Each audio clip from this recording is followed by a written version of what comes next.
Conservative people tend to be lower in a trait known as openness, and openness is basically the creativity trait, and higher in a trait known as conscientiousness.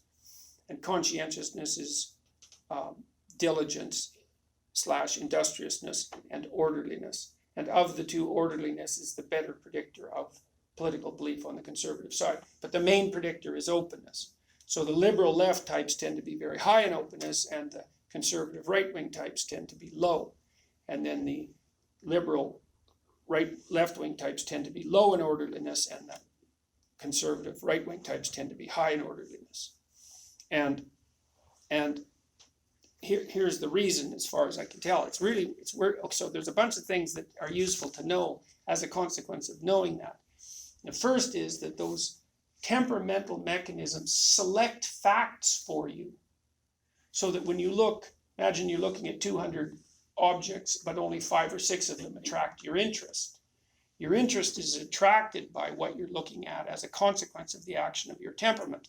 And so if you take person of temperament A and you take person of temperament B and you expose them to the same news sources, they are not going to extract out the same set of facts. It's not a matter of opinion, although it also might be that. It's that the facts themselves do not present themselves the same way to people of different temperament. Okay, so then you might think, okay, well, what do these temperaments signify? And we've been thinking about this for a very long time. And I would say, well, I'll look at it in 2 ways. On the right, what you see is that people who are on the right, partly because they're orderly and partly because they're not as open, they like things to stay in their boxes, and they like things to remain the way they are. And so they tend to be relatively fervent proponents of the current hierarchy, and they like the conceptual divisions between things, including the borders between states, to remain stable and inviolate. And they have their reasons. And so a conservative would lay out an argument about hierarchies the same way I did, to some degree, and say, look, there's serious problems that have to be solved. We have to arrange ourselves in social groups to solve the problems. That's going to produce a hierarchy. The hierarchy is a necessary set of tools. Don't mess with the hierarchy. And that's the right-wing perspective. But the left-wingers would say, yeah, but there's a couple of things you're not taking into account here. The first thing is that hierarchies tend to dispossess, so that a small proportion of the gains goes to a minority of people, and that stacks a large number of people up at the bottom, sometimes unfairly. That also tends to deprive the rest of us of the talents of the people who are stacked up at the bottom if the hierarchy isn't flexible and open enough to allow people to rise. And hierarchies can degenerate from competence into structures of power and tend to do that across time.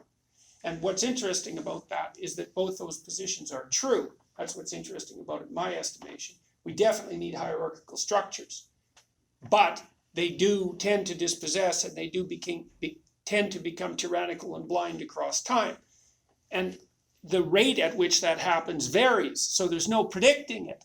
And so then you think, well, how do we manage that? Because you need the hierarchy, but you have to keep it vital and alive. It has to be criticized. How do you get the balance right? And the answer is, well, there's no final answer because the environment keeps moving around. Okay, so you need a dynamic answer. So what's the dynamic answer?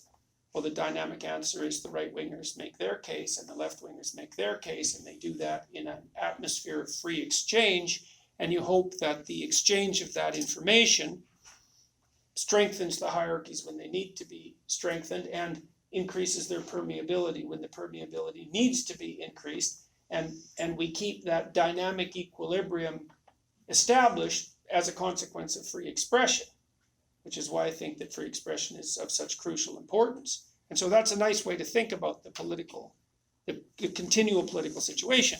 It's not that the liberal left-wingers are correct or incorrect, or that the conservative right-wingers are correct or incorrect. It's that they both stand for principles that are absolutely necessary, but the relative balance of those principles shifts unpredictably with time. And so we have to have a continual argument in order to keep ourselves on the, let's say, straight and narrow path.